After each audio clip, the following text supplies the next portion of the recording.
Okay, guys. So I want to review how I deal with shadows and how I encourage you guys to think about making shadows, um, knowing that there's more than one way to do it, and certainly ways to do it where you have a lot more control over the nature of the shadow. So here I'm going to be playing with this banjo. You can see I've got a shadow already, but I'm going to go ahead and turn that one off, or maybe just get rid of it altogether. Um, let's just turn it off. So first things first, I can certainly move that banjo where I want because I have it cut out. So that makes it kind of nice. Now, how did I cut it out? Well, first I had to select it, and then I masked it off, and then I applied my mask once I had it really nicely selected. So I can put it wherever I want it to go.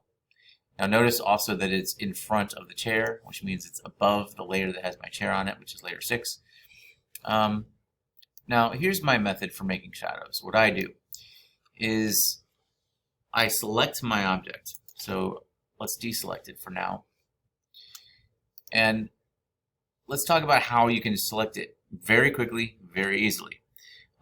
Because it's already cut out, that banjo is the only object on this layer.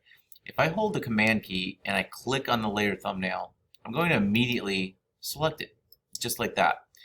And because I have it selected, I can use that selection, that shape of the selection, on a different layer. So I just made a new layer. We'll call this layer shadow. So we'll double click on it and we'll name it shadow. Enter. Now there's nothing on that layer yet, but I have a selection. So if I go to the edit menu, I can fill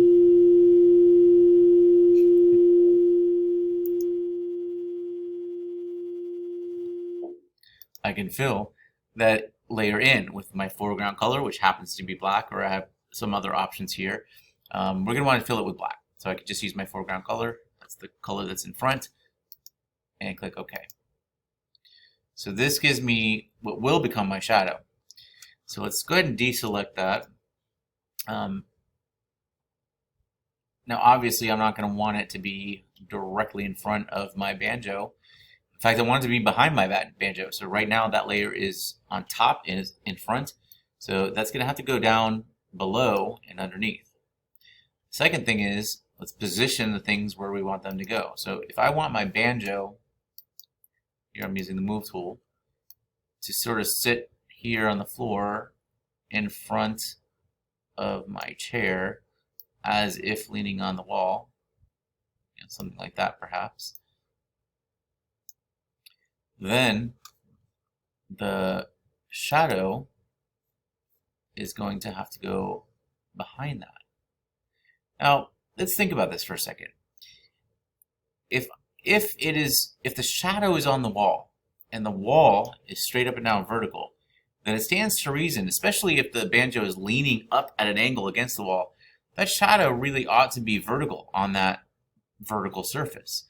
So rotating it and kind of lining it up and kind of putting it underneath the banjo's handle and having it go straight down parallel to the edge makes it sort of feel right there more convincing, because now you can tell that that banjo is leaning out away from the wall, but the shadow is on the wall, physically on the wall. Now the other thing is, we got to really think about how harsh that black shadow is. We don't want it to be completely opaque and solid black with hard edges. That doesn't look believable at all. So we're going to have to kind of tweak and play with that. What are some ways that we can do that? Well, certainly we could soften it up by feathering or blurring the edges. And the way to do that, one way to do that certainly, is going to the filter and then down to the blur menu and choosing Gaussian blur.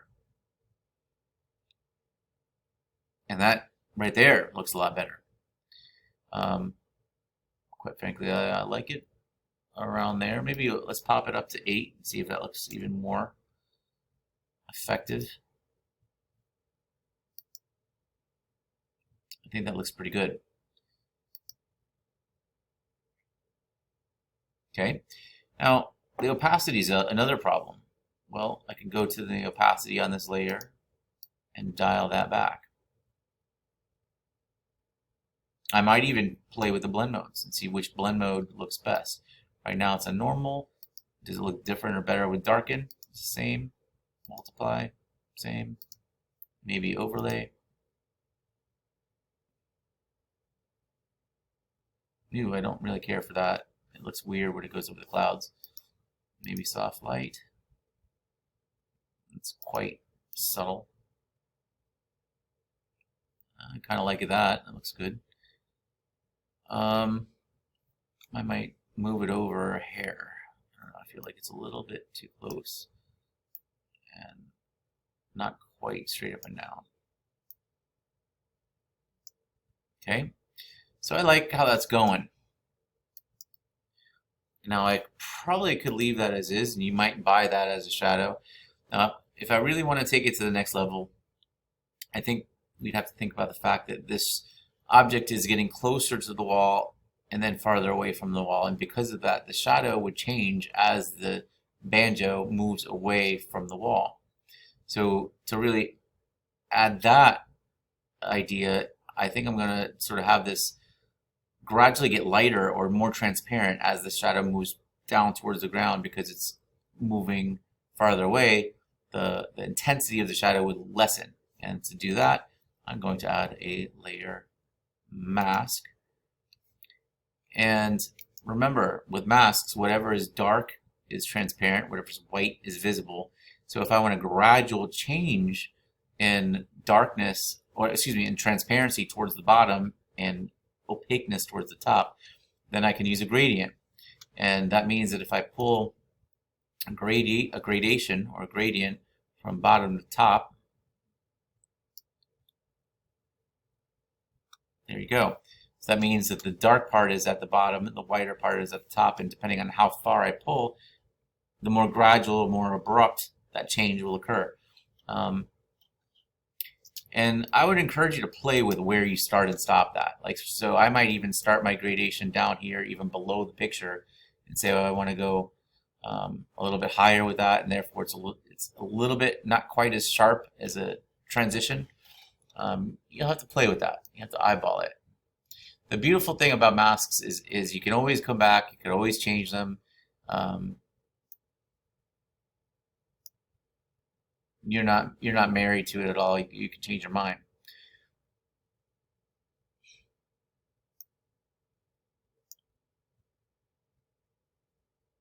Yeah, I think I want it to be something like that. How about now? Do I feel like that shadow is believable?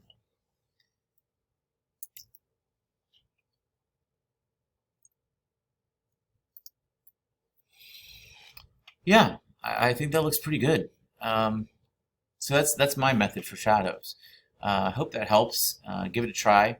Oh, I would mention one other thing. The orientation of the shadow is also important, meaning that right now this shadow is sort of up and down in the same way that the banjo is facing up and down. But that's not true for the chairs.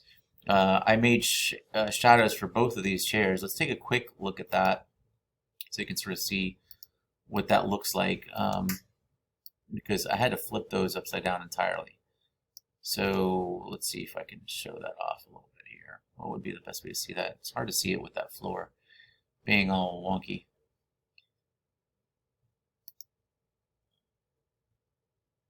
Here. So this is that little wooden chair. By the way, notice the wooden chair has a couple shadows on it. In fact, you can see this shadow is shadow number 1, and this is shadow number 2.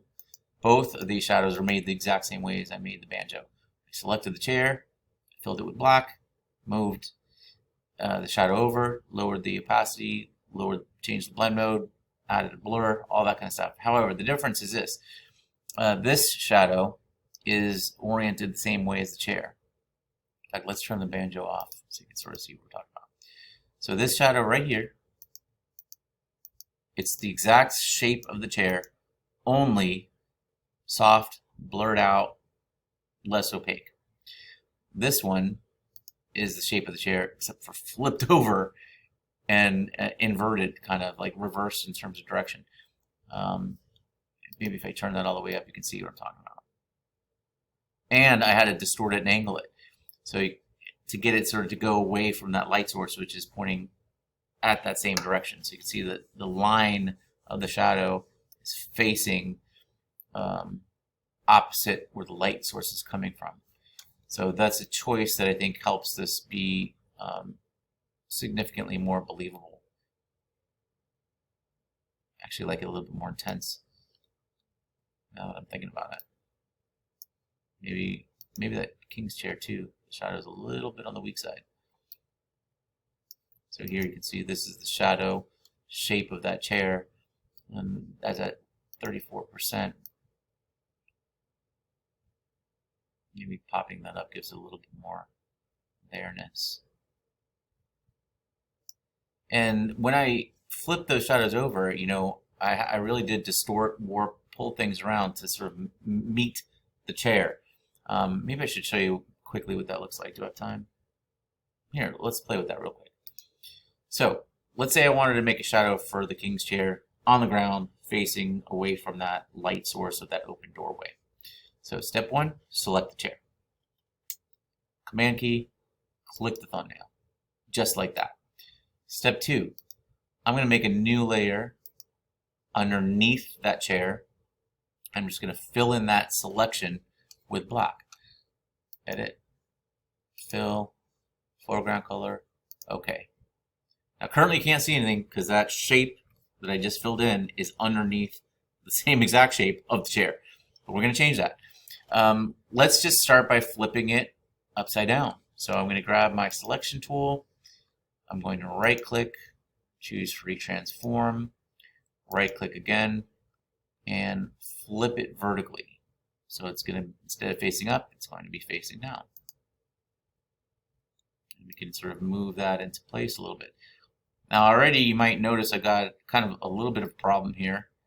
This leg, well, the shadow naturally would touch where it meets the ground, and it is not. So this is where you're going to have to stretch and pull and sort of manipulate your shadow a little bit. It's not going to sort of match it exactly, especially if you have something seen at an angle like that. So let's kind of play with that a little bit. First of all, I can angle it, and I can say, okay, well, I want that leg to sort of line up with that leg, and this thing right here, how am I gonna pull that up? Well, I can right click again. Let's look at our options. I can warp, I can distort. Maybe those two options would be sufficient. Let's try distorting first.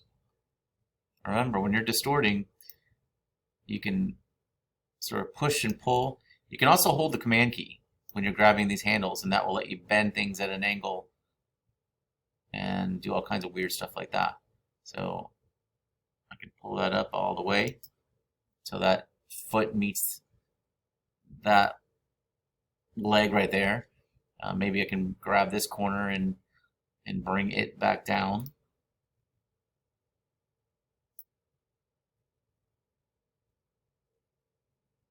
Oh, already I'm a lot closer to where I want to be. But that might even be sufficient right there.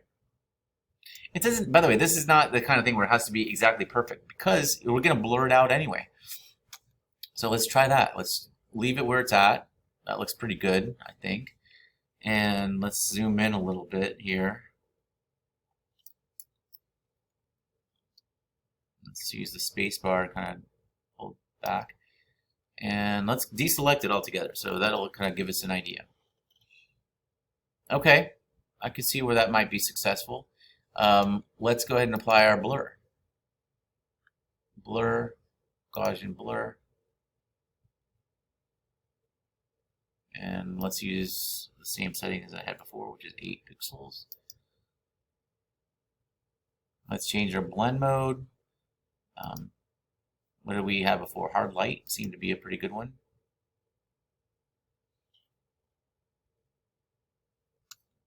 Maybe lower the opacity.